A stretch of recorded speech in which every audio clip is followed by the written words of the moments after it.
Shalom, jemaat terkasih dalam Tuhan Yesus Kristus. Saya Pendeta Florentina dari Resort GKI Sintang. Dan firman Tuhan bagi kita pada hari ini dari Injil Lukas pasal 10 ayat yang ke-25 hingga ayat yang ke-37. Sebelum bersama kita renungkan kebenaran firman Tuhan, mari kita bersatu di dalam doa. Kita berdoa. Bapa di sorga, kami datang kepadamu saat ini. Kembali belajar kebenaran firman-Mu, karena itu berbicaralah kepada kami Tuhan. Karena kami semua siap mendengarkannya. Biarlah Kuasa Roh Kudus memenuhi kami semua, sehingga firman-Mu boleh menjadi berkat untuk kami semua. Di dalam Tuhan Yesus Kristus kami berdoa dan bersyukur. Amin. Injil Lukas pasal 10 ayat 25 hingga ayat yang ke-37 dengan perikop orang Samaria yang murah hati, demikian firman Tuhan. Pada suatu kali berdirilah seorang ahli Taurat untuk mencoba Yesus, katanya, "Guru, apa yang harus kuperbuat untuk memperoleh hidup yang kekal?" Jawab Yesus kepadanya, "Apa yang tertulis dalam hukum Taurat? Apa yang kau baca di sana?" Jawab orang itu, "Kasihilah Tuhan Allahmu dengan segenap hatimu dan dengan segenap jiwamu dan dengan segenap kekuatanmu dan dengan segenap akal budimu, dan kasihilah sesamamu manusia seperti dirimu sendiri." Kata Yesus kepadanya, "Jawabmu itu benar. Perbuatlah demikian, maka engkau akan hidup." Tetapi untuk membenarkan dirinya, orang itu berkata kepada Yesus, "Dan siapakah sesamaku manusia?" Jawab Yesus, "Adalah seorang yang turun dari Yerusalem ke Yeriko. Ia jatuh ke tangan penyamun-penyamun yang bukan saja merampoknya habis-habisan, tetapi yang juga memukulnya, dan yang sesudah itu pergi meninggalkannya setengah mati. Kebetulan ada seorang imam turun melalui jalan itu. Ia melihat orang itu, tetapi ia melewatinya dari seberang jalan. Demikian juga seorang Lewi datang ke tempat itu. Ketika ia melihat orang itu, ia melewatinya dari seberang jalan. Lalu datang seorang Samaria yang sedang dalam perjalanan ke tempat itu. Dan ketika ia melihat orang itu, tergeraklah hatinya oleh belas kasihan. Ia pergi kepadanya lalu membalut luka-lukanya. Sesudah ia menyiraminya dengan minyak dan anggur. Kemudian ia menaikkan orang itu ke atas keledai tunggangannya sendiri, lalu membawanya ke tempat penginapan dan merawatnya. Keesokan harinya ia menyerahkan 2 dinar kepada pemilik penginapan itu, katanya, "Rawatlah dia, dan jika kau belanjakan lebih dari ini, aku akan menggantinya waktu aku kembali."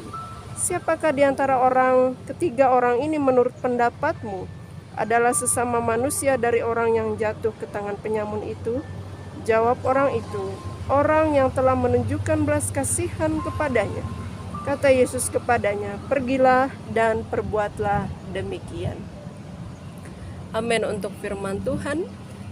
Jemaat terkasih dalam Tuhan Yesus Kristus, saya memberikan tema untuk perenungan kita pada hari ini, yaitu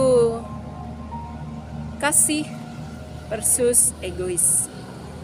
Kasih versus egois. Jemaat terkasih dalam Tuhan Yesus Kristus, banyak orang mengerti apa itu kasih. Banyak orang juga mengerti apa itu egois. Kasih adalah hal yang sederhana namun susah dilakukan. Tetapi ketika orang memahami arti dan pengertian kasih sesungguhnya, bahwa melakukan segala sesuatu seperti diri sendiri kepada orang lain, maka dengan demikian ia memahami kasih itu sendiri. Tetapi berbeda dengan egois. Egois hanya mementingkan diri sendiri tanpa mempedulikan bagaimana kasih itu sesungguhnya.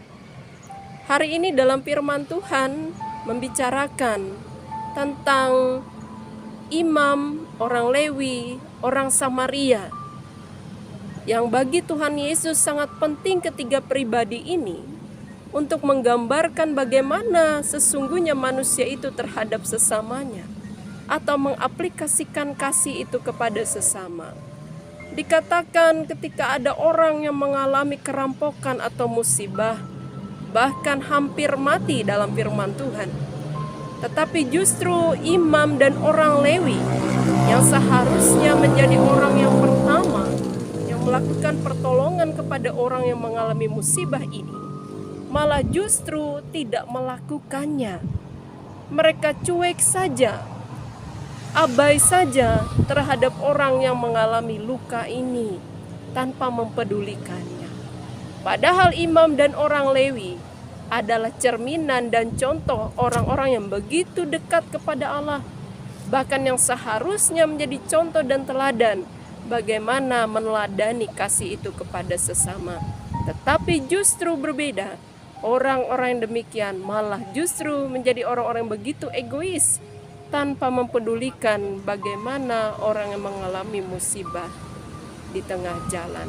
Tetapi berbeda Bapak Ibu jemaat dengan orang Samaria. Orang Samaria menunjukkan belas kasihannya yang luar biasa.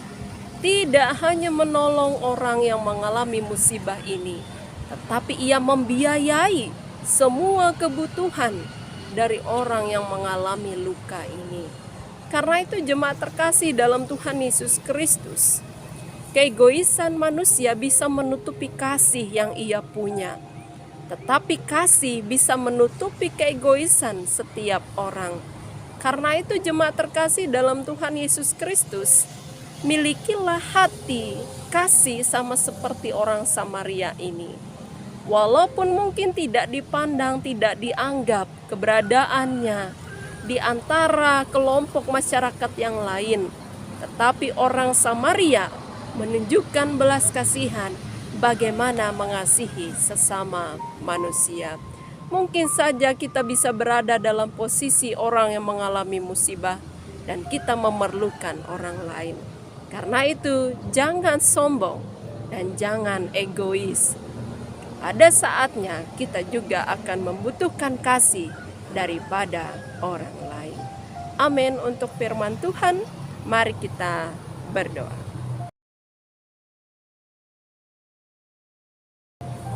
Tuhan Yesus, kami mengucap syukur untuk pemberitaan firman-Mu hari ini.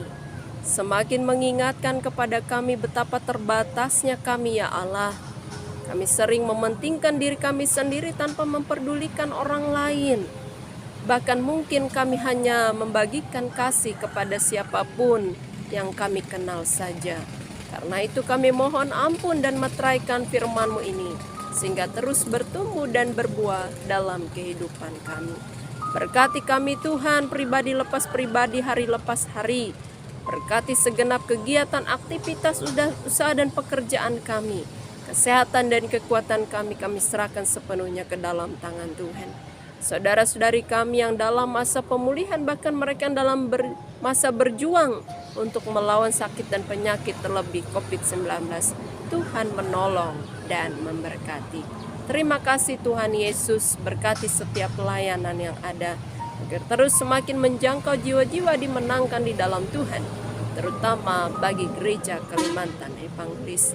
Di dalam Tuhan Yesus Kristus, ampuni dosa dan kesalahan kami, baik dengan pikiran, perkataan maupun dengan perbuatan kami yang tidak berkenan di hadapan Tuhan, bahkan di hadapan sesama kami.